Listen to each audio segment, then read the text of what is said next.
Hello and welcome to the BNP Paribas Asset Management Talking Heads podcast. Every week, Talking Heads will bring you in-depth insights and analysis through the lens of sustainability on the topics that really matter to investors. In this episode, we'll be discussing sustainability and sustainable investment.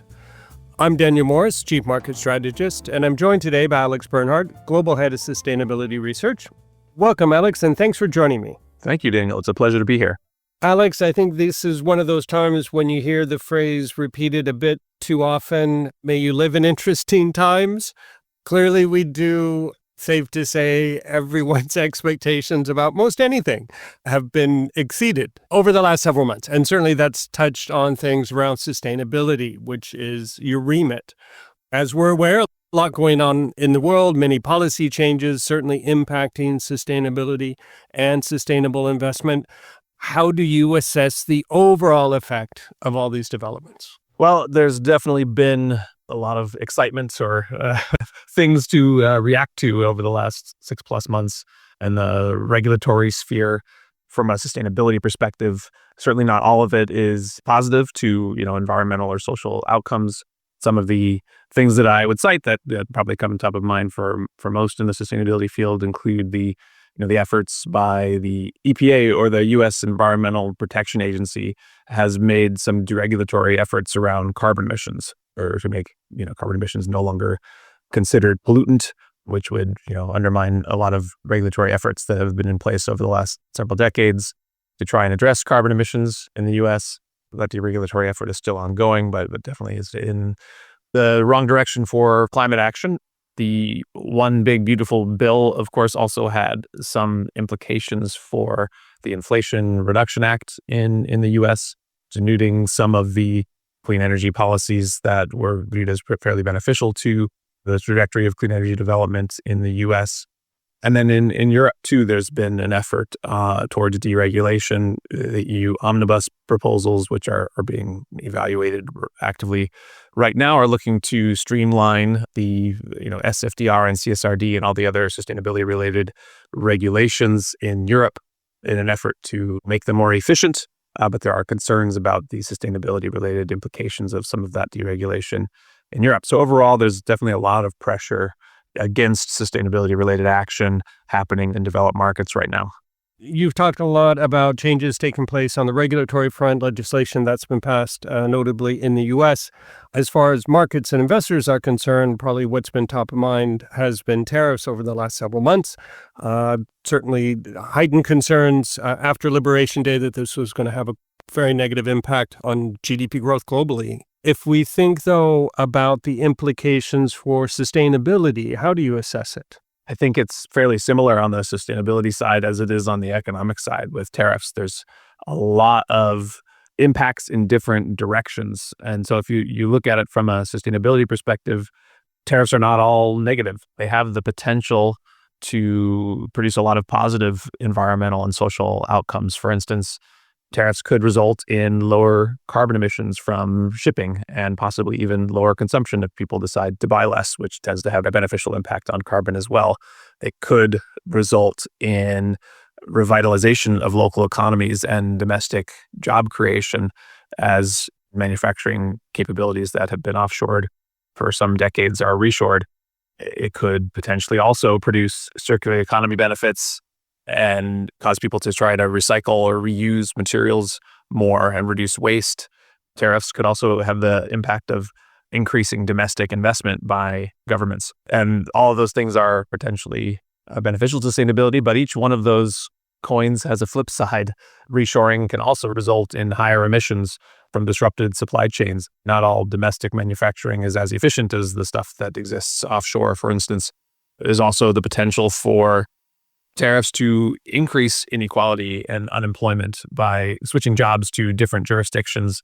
The net effect of that is always hard to assess. There's also some risks to the clean energy transition that are occurring as a result of tariffs. Many parts for clean energy production, for instance, are sourced in developed markets from developing markets and have a lower cost point because of some of the manufacturing efficiencies and labor cost efficiencies that have been achieved over the last decades.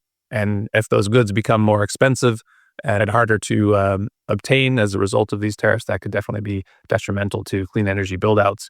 Then there's also the potential for a breakdown in global cooperation, retaliatory tariffs and all sorts of efforts around economic competition, causing cooperation to be harder across jurisdictions, and that leads to a negative effect. So all this to say, tariffs push in a lot of different and pull in a lot of different directions. And so it's super important for sustainable investors that are looking at companies that have the potential to drive sustainable solutions and that are more sustainability oriented in their operating models to understand what the impact of tariffs might be on their specific business situation, and to work with your own assessments and with the company management to better understand what their plans are for addressing the impacts of these additional tariff costs. Broadly speaking, I'd say that organizations that have already started to or are ahead of the game in terms of domestic manufacturing or sourcing goods from nearby rather than farther away, or that have more diversified supply chains, those companies are likely to be more resilient in the face of tariffs.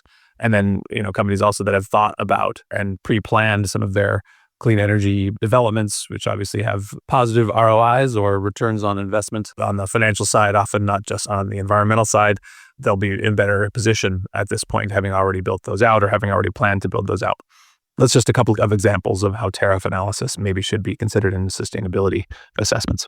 I think it's quite helpful that you point out the benefits as well as the costs from tariffs, because often we don't focus on some parts of the economy or workers that could see some gains. The message that we often hear is that free trade is always good everywhere, and I think we appreciate that's not necessarily the case. Free trade has costs and benefits. Similarly, tariffs have costs and benefits, and it's up to us now to try to assess where those are going to be. All of it then, though, sounds kind of complex, not a simple analysis.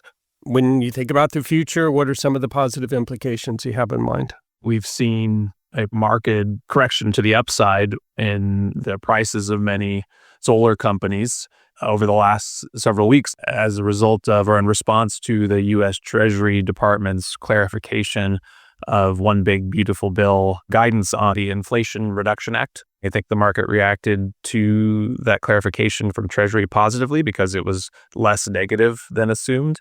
And so what we have seen is a price correction for some of those companies and sectors impacted.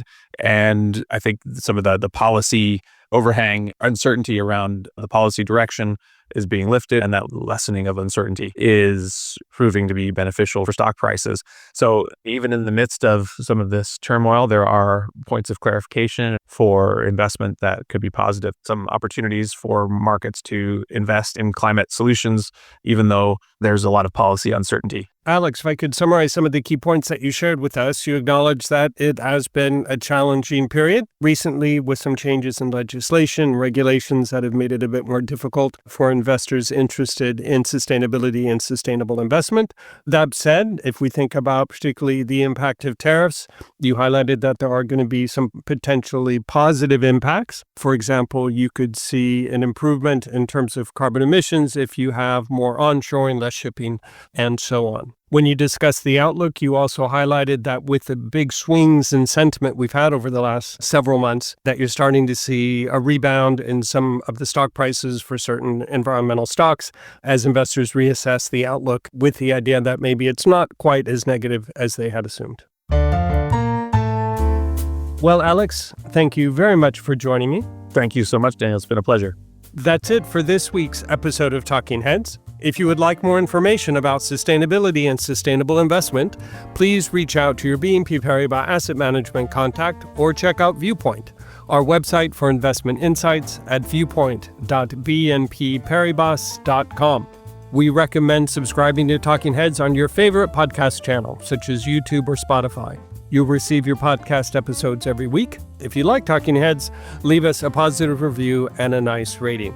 You've been listening to the BNP Paribas Asset Management Talking Heads podcast with me, Daniel Morris, and Alex Bernhardt, Global Head of Sustainability Research. Please do join me next week. Until then, take care.